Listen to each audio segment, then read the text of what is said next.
Aí se tu não acertar, tu fala, não, mas eu não estava no Espírito.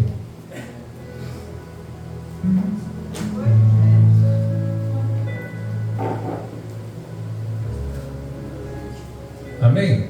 Vamos ler? A igreja pode ler. Deus amou o mundo de tal maneira que deu seu Filho unigênito, para que todo aquele que nele crê não pereça, mas tenha a vida eterna. Amém. Podemos assentar, que Deus abençoe a leitura da sua santa palavra nos nossos corações. A gente sabe que essas foram as palavras que Jesus usou para tentar fazer alguém entender o processo da regeneração ou da purificação ou da salvação. Porque até então, muito conhecimento ele tinha acumulado, mas faltava o essencial, que era entender de fato o que necessário era para estar em conexão com o reino do céu. E é interessante de que as palavras, por mais que saem numa tonalidade simples da boca de Jesus, ela surte um efeito fora do comum. Há um provérbio que já até se popularizou, e o que inspirou Jesus a dizer é o fato dele olhar as ruas da Palestina e se comover com aquela miséria, aquela pobreza, tendo o seu país sendo enxugado, encharcado por um país vizinho. E ele olha as pessoas jogadas pelas ruas sem esperança, sem projeto de vida, talvez projeto de morte. E ele, no Evangelho de Mateus, no capítulo 11, ele lança aquele convite universal, né? Ele diz: vinde a mim todos vós que estáis cansados e sobrecarregados, porque eu vos aliviarei. Tomai sobre vós o meu jugo e aprendei de mim, que sou manso e humilde de coração. Encontrareis paz e descanso para a vossa alma, porque o meu fardo é suave, o meu jugo é leve. Então, é algo que inspira ele, simplesmente algo ocasional, algo momentâneo. Na verdade, não inspirou, aquelas palavras fazia parte do mundo dele, nem sempre faz parte do nosso. As palavras de Jesus são espírito e são vida. O próprio Deus fala que a palavra, quando sai da boca dele, não volta vazia, mas antes faz aquilo que lhe apraz e prospera naquilo para que enviou. Então Deus sempre tem um propósito quando abre a sua boca para falar alguma coisa, até por intermédio de entrelinhas, por mais que a gente consiga captar pela nossa capacidade de raciocinar um discernimento no conteúdo do contexto, no conteúdo do texto ou da palavra. Sempre tem algo além que nós não estamos entendendo, que Deus quer ir nos levar um pouco mais adiante, mas claro, infelizmente somos pessoas limitadas e temos a capacidade de interpretar aquilo que sinceramente se populariza como algo que passa a ser um todo, um sentido universal. Mas o que Jesus quer sempre dizer para nós é sempre mais. O motivo é que até agora nós não conseguimos chegar no propósito que Deus, por sua vez, queria nos colocar. Seria o fato de que, se conhecêssemos realmente a palavra de Deus em sua verdadeira essência, seríamos pessoas melhores? Sim, sem dúvida nenhuma, porque deixaríamos de fazer inúmeras coisas para fazer coisas mais importantes do que essa que nós julgamos ser importante, e acabamos perdendo o nosso tempo com meras vaidades que não nos leva a lugar algum, muito pelo contrário, a um retrocedimento de vida. Faz com que, ao invés de andar para frente, andamos para trás. Ao invés de progredir, acabamos regredindo, pelo fato de que a palavra de Deus não soa de uma maneira original e com muita perfeição em nosso ouvido, de maneira essa que, por sua vez, não consegue proporcionar em nós uma purificação de dentro para fora, algo que sinceramente irmãos, faz você ser convertido por dentro e por fora também. E o conhecer a verdade para que a verdade nos liberte é de fato, seria o que? Uma entrega em sua totalidade. Todos os dias você guerrear contra você mesmo. Paulo, ele faz referência dessa luta que vive no seu interior, e ele muito se lamenta por isso. E há determinadas ocasiões em que, por sua vez, ele quis deixar que o seu impulso de glória tomasse a frente, e principalmente quando ele estava começando, ele se converte indo para o caminho de Damasco, simplesmente convertido por ver o Senhor, mas o processo da purificação, o processo da consagração, da entrega, tem um tempo que é paulatino, ele acontece paulatinamente, mas ele acontece se você quiser. Se você não quiser, você se julga capaz de fazer alguma coisa e não acaba fazendo absolutamente nada. Mas se você certamente, irmão, se achar incapaz de fazer alguma coisa, deixa Deus te conduzir pela verdade, pela razão e pela palavra que te liberta e te coloca capaz de fazer aquilo que você não esperava que era capaz de fazer. É meio complicado de entender, porque a palavra de Deus, ela precisa penetrar em nossas vidas e sortir um efeito colateral. Precisa te libertar você de você mesmo, porque o seu pior inimigo não é o irmão do teu lado que está falando mal de você. Haja vista que ele pode até ter motivo para estar falando, haja vista que não existe motivo para falar. Mas o pior de tudo é que na maioria das vezes nós damos ocasião para sermos julgados de maneira contraditória, pelo qual a Bíblia nos coloca numa posição e nós nos colocamos em outra determinada posição. Isso faz com que tenhamos um julgamento de acordo com a posição e com a atitude que tomamos, que não deveríamos tomar. E pelas palavras de quem nos olha, certamente somos julgados, na maioria das vezes condenados. Tanto julga que tanto erra quem julga e quem dá testemunho para ser julgado.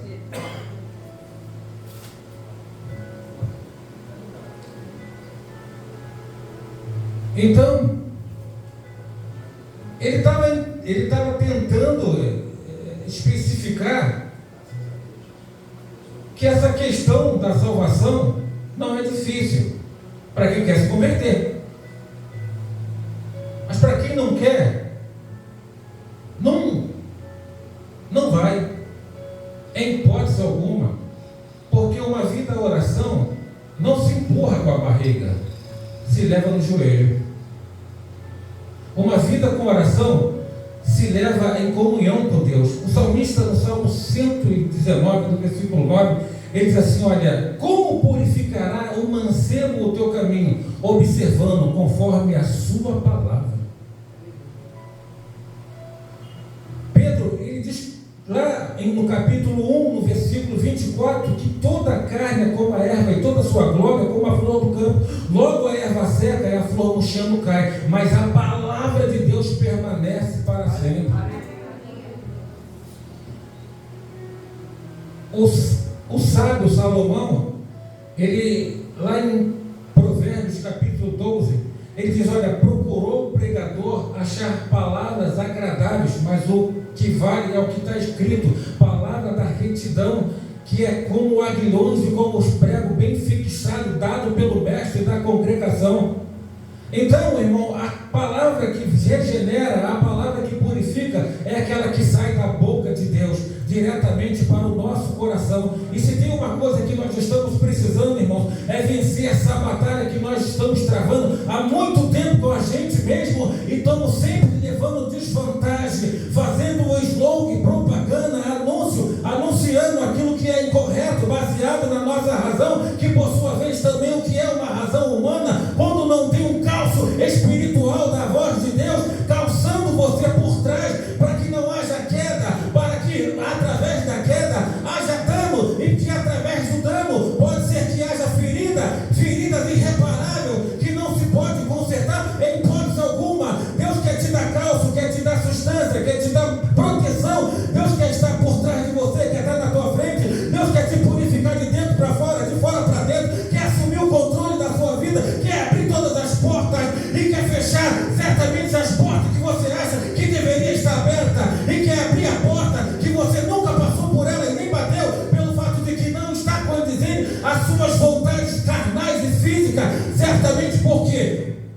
vivemos uma vida dissoluta, vivemos uma vida de uma forma individual, estamos sim aptos para fazer a vontade de Deus, depois da gente fazer a nossa.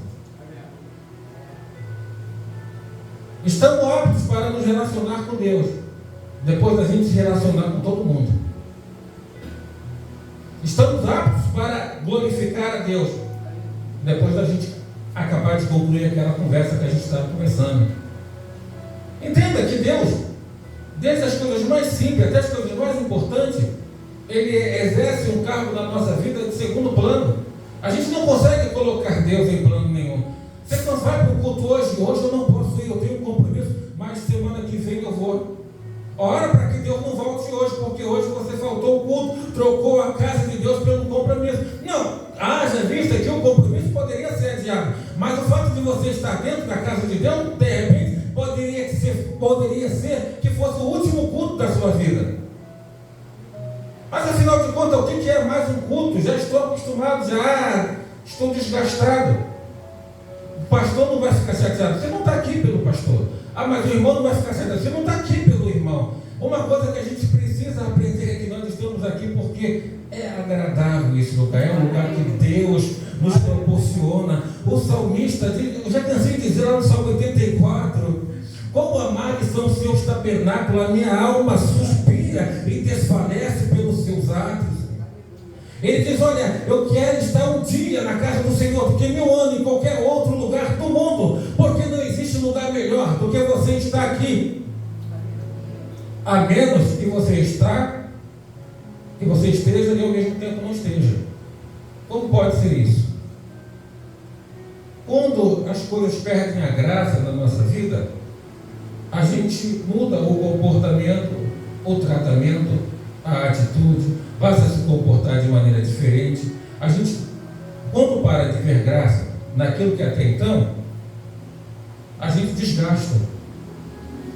E infelizmente, tudo pode estar dentro dessa questão.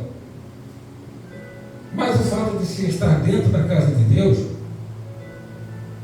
isso não poderia entrar em declínio na sua vida, porque esse é um momento muito importante. É um dos melhores momentos que o ser humano poderia desejar. É interessante, são apenas 2 horas. Hoje, esse momento acontece pelo desencargo de consciência, pelo compromisso mútuo, pelo fato de você gostar de cantar e saber que vai ter oportunidade, pelo fato de você gostar de pregar e saber que vai pregar, pelo fato de você gostar de orar e saber que você vai orar. Tudo isso são fatores que te conduzem até a presença do Senhor. Isso te deixa alegre. Mas é interessante de que não passa pela sua cabeça de que você cantando ou não, você pregando ou não, você orando ou não, você fazendo alguma coisa ou não fazendo nada, o mais importante você fez, que foi trazer o seu corpo e apresentar a Deus o teu culto como sacrifício vivo e racional. É esse momento que você não abre mão. Irmãos, o que você vai fazer para que as pessoas vejam e te aplaudam não faz diferença nenhuma. Muito pelo contrário. Confesso aos irmãos que, baseada não na minha humildade, porque, irmão, sinceramente, dizer que eu sou humilde, sempre Deus vai me dar oportunidade para ser provado naquilo que eu falei. Então, Jesus, eu não sou humilde, me prova dentro dessa questão. Já estou tentando livrar minha carne de passar por essa prova. Mas, dentro dessa questão de raciocínio, confesso para os irmãos que esse momento é incomparável. É algo que não tem como você evidenciar, aparelhar. Não tem algo que se compara a esse momento, que é sublime. E quando Paulo ele se converte, indo para o caminho de Damasco, ele volta com um pouco de arrogância ainda, vai direto a Jerusalém, achando que a sua conversão era rápida e que o que ele tinha que fazer não se podia esperar, e que não existia ninguém com o gabarito que ele tinha para pregar a palavra, pois ele já era conhecedor de que ele era o único capacitado para levar o Evangelho de Jerusalém a outros lugares que não estivesse vinculado. E quando o líder da igreja olha para ele, por dois motivos, corta as asas dele. Primeiro, está arrogante, né? Está precipitado, está se achando. O outro motivo, você se converteu ontem, vou ver Deus trabalhar na sua vida, para depois Ele te dar a oportunidade. Até ontem você estava matando todos os cristãos, então coloca a sua barba de molho, fica aí por enquanto. Quando você tiver que ir, você vai, mas não porque você está se apresentando, é porque é Deus que vai nos apresentar a você. E isso pareceu que soou mal, mas soou muito bem, porque o que ele queria fazer ali já tinha gente suficiente. Onde ele precisava ir, não tinha ninguém para fazer. Por isso Paulo se destaca de Jerusalém até Antioquia. E certamente, pela Antioquia, ele foi um dos melhores missionários que pregou a palavra e ganhou muitas almas para Jesus. Simplesmente, irmãos, porque o que ele queria fazer, o que ele achava que tinha capacidade de fazer, não era o que Deus queria que ele fizesse. Deus falou assim: olha, seja um pouco mais humilde, fica na disciplina, e daqui a um tempo você vai fazer o que você quer, mas não pela sua vontade, porque pela sua vontade as coisas não acontecem, pela minha vontade as coisas acontecem. Porque você quer, as coisas não vão acontecer, as coisas vão acontecer porque eu quero. E certamente, irmãos, e inúmeras vezes ele tenta se gloriar. Há um momento em que ele diz que subiu até o terceiro céu e viu coisas inefáveis. Deus, sabendo do que ele havia visto e de que o antigo poderia novamente assumir a rédea de suas vontades, coloca um espinho na carne. E por 3 vezes ele diz que clama ao Senhor para que aquele espinho pudesse ser removido. E Jesus fala: Paulo, a minha graça te basta, porque o meu poder se aperfeiçoa na sua fraqueza.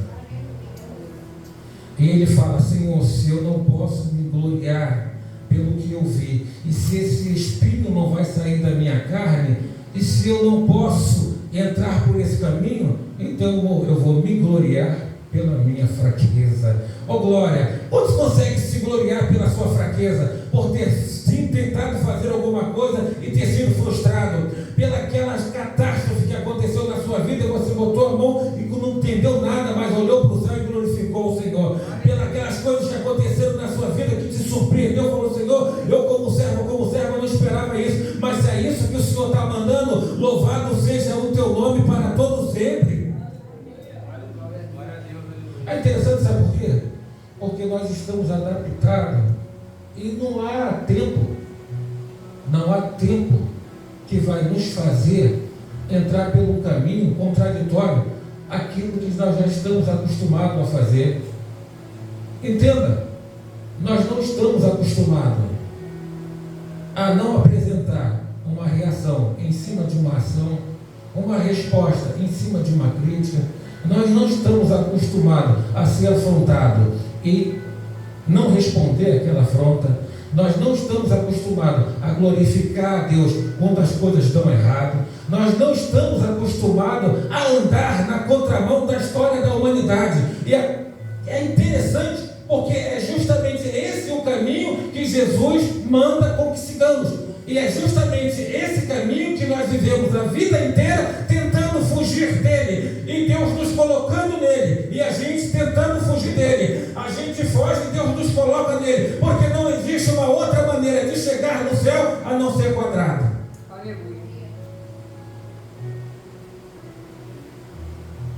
Não existe uma outra forma de você fazer a vontade de Deus se não entrar na vontade e no querer dele. Não tem uma outra maneira. Você quer fazer a vontade de Deus? Então luta consigo mesmo, se vença. Vença as suas vontades, se vença em relação a tudo. Se vença e vença o inimigo da sua alma. Eu agradeço a oportunidade em nome de Jesus. Aleluia. Rapaz, graças a Deus pela palavra. Graças a Deus. Quem entendeu, diga amém. Então, irmãos, pegue essa palavra para você, que eu peguei para mim. Graças a Deus. Meus irmãos, estamos encerrando nosso culto. 5 para